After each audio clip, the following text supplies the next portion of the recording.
All right, we are back once again, Father. Yes, yes. Man, Father, that's a weird one. Yanni, excited to have you back on the show today. Thanks for having me. I think we're going to talk about a topic that everyone in our audience is interested in, which is what actually happens behind the scenes with filing claims on extended warranties. Please, everyone, see the air quotes vehicle service contracts. What actually happens behind the scenes? And Pops, before we get into that, Yes. can you do a pitch? I Yeah. know I haven't prepped you for this, but Yeah. for the fact that we sell vehicle service contracts, but we do it in a way that's like good. Well, we one of the things that we've decided to do to try and monetize what we do here to a certain degree is partner with a source to be able to sell. We got to work on this. We're like 15 seconds into the throw, and you're filibustering. Okay, here you go. We offer Buy our crap. Listen, we offer vehicle service contracts. We make it very simple for you. Whatever our cost is plus $500. It's that simple. You send us the information on the car. Zach and his team will send you the quotes.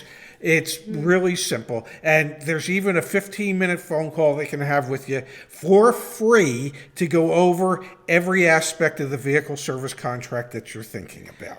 So Yanni, if someone does buy one of those through us, nicely done, Pops, what No, the it heck's going wasn't. to happen, 2 years from now when they have to file a claim against it? What happens behind the scenes? Well, who's the company that you guys are selling?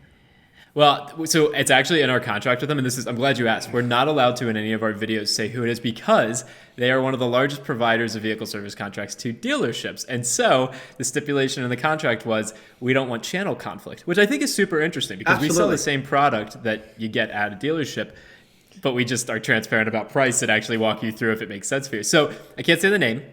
But I will, of course. If you request a quote, you get to know who it is, of course. But let's say it's one of the ones that sells direct to consumer, like Endurance or Car Checks or one of those that you see on infomercials and whatnot. Gotcha. Fidelity. Fidelity, So sure. yeah, Fidelity Warranty Services. There's a lot of really, really good service contracts out there. I've dealt with a handful or a few more of service contracts that I blatantly tell the client to try and get out of it, recoup whatever monies you can and walk away and use that money to buy something better. That's a whole nother video we should do. Yeah, for sure. But so the process to initiate a service contract claim, of course, the client comes in, they have to be made aware in advance that they need to approve the diagnosis of that symptom.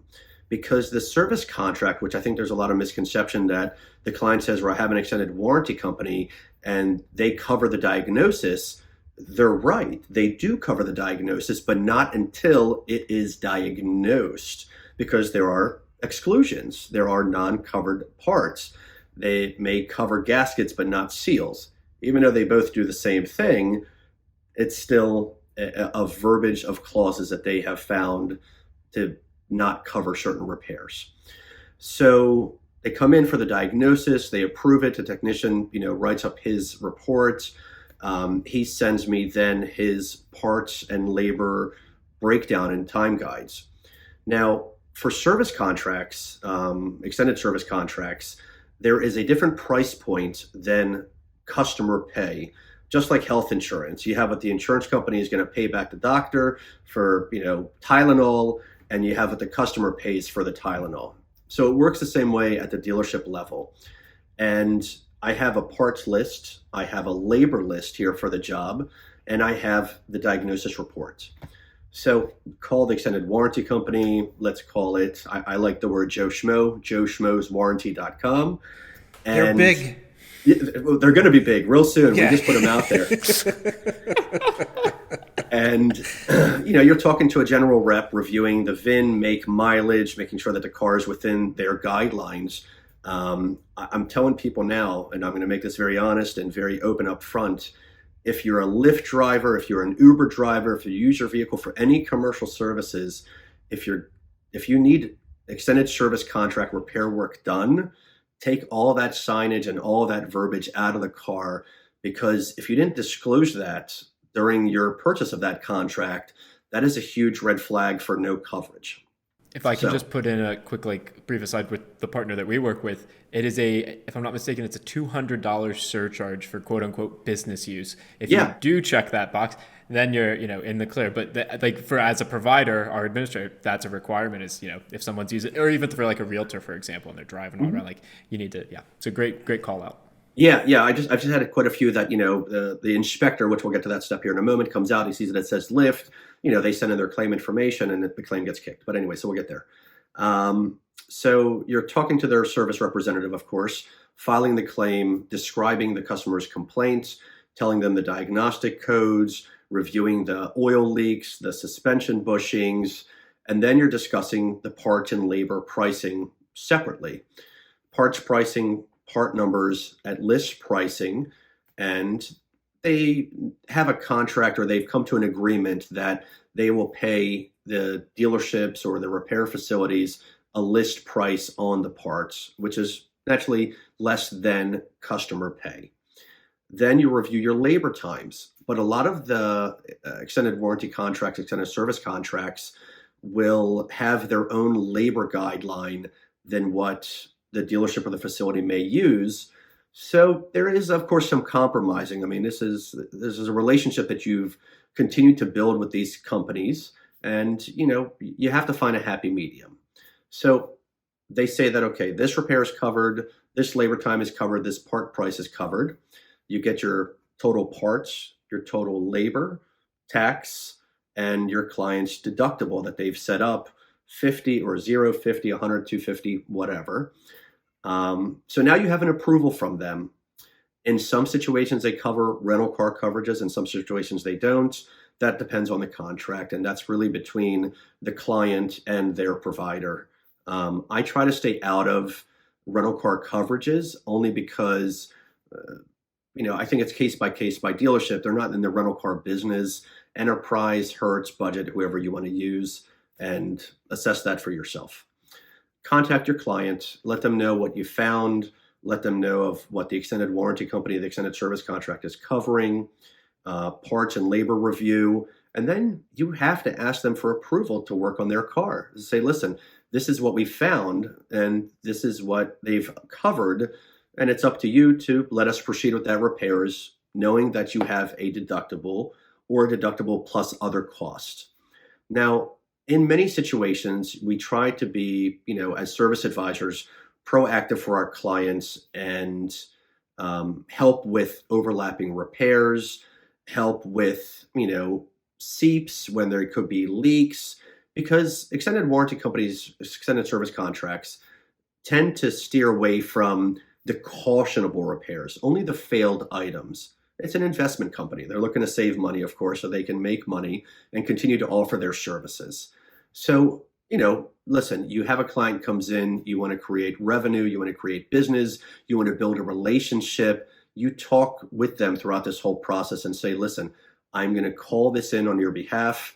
This is what I'm going to review with them. I'll let you know what they have approved and what they've declined. And we'll do our best to get everything covered, of course. But you're in a contract with someone to say yes or no to what is covered and not covered.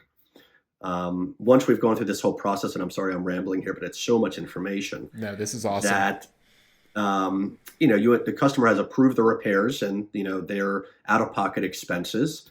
You proceed with pulling the parts to the technician, reviewing the labor times to make sure that they are within the company guidelines, and you have a repair that you're working on for 1 day, 2 days, or 3 days, however long it may take. At the end of that process, when the vehicle is complete, you let your client know that the repairs are done. They need to come in and, of course, pay their portion of the balance. And the extended warranty company, naturally, most of the time, will pay by credit card that you can submit by fax or email. And most reputable companies will pay you within 24 hours or less. A few of the other ones like to hold on to their shekels or their pennies for a little bit, for a few days, but most of them, do end up paying in a timely fashion. I'm done. Okay. Mic drop. Mic drop. Yeah, very good.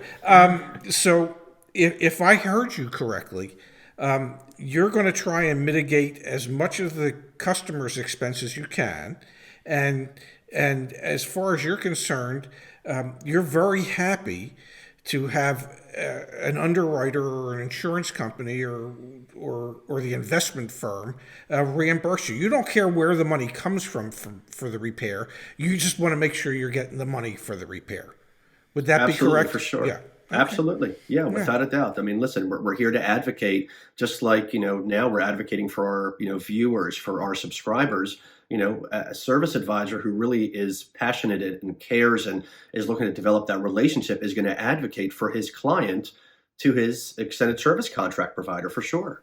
Okay. Yeah, it makes so much sense. I mean, I'm sure there are a lot of viewers out there that think, well, you don't want to have to deal with the extended service contract company, but you don't mind dealing with them. You just want to get paid.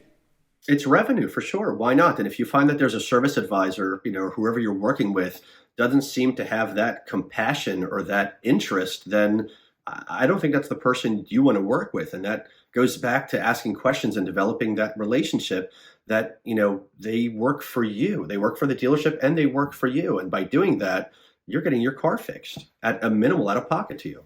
One of the things a lot of folks bring up when I meet with them, Yoni, is they ask me, well, if I buy this through you and I take it to the dealership and the dealership didn't sell it to me, then are they gonna help me when I go to the service drive? And I explain, obviously, it's like it's the same underwriter, like they're used to working with XYZ company, and it's two different departments within the actual dealership. And so I think what you've described here to me is like so reassuring to know that, if you're a customer of us, but just in general, if you're a customer of these products, you have someone on your team. Of course, you have a legally binding contract between you and an administrator of these products, but then you have someone on your side that wants to help you get the most out of that contract when you take it either to an independent shop or to a dealership. And I think that's reassuring. Yeah, yeah, and any really strong name branded company that is offering extended service contracts, there's no questions asked about the facility calling in the claim on the client's behalf. I can honestly say that over the past 20 years, there are maybe a total of 3 extended service contract companies that I still will honor my word and follow the claim on behalf of the client, but knowing that their pay time frame is so skewed and so selfish, and I'm not going to name them, that we ask the client to pay in advance for their repairs and assist them with all the documentation that they need to submit for reimbursement from their extended service contract provider. But that percentage is so small that it's just something to bring up, I think, but very, very far and doesn't happen too often. So I can see us doing some future episodes talking about some of the experiences you've had making claims and also some of the experiences you've had when claims get denied and what that process looks like. But let's save that for another video. For now, I think we've done our due diligence, and by we, I mean you. So thank you, Yoni. And until next time, I can't thank you guys enough. This has been just an incredibly rewarding video that we've done here and the others today as well. So thank you guys. Really appreciate it. No, it's my pleasure, Zach. I mean, Ray, of course, it's always been a pleasure, and it's the relationship is beautiful. So I'm happy to help and educate and offer my my insight. If anyone has any questions, if I can be of assistance, feel free. It's a pleasure to answer questions and to help people get better at what they need to know about. And that's what your Auto Advocate's all about. Thank you, Yoni. You're the best. Thank you, Ray. Thanks, Zach. See ya, Yoni. Thanks. Bye, guys.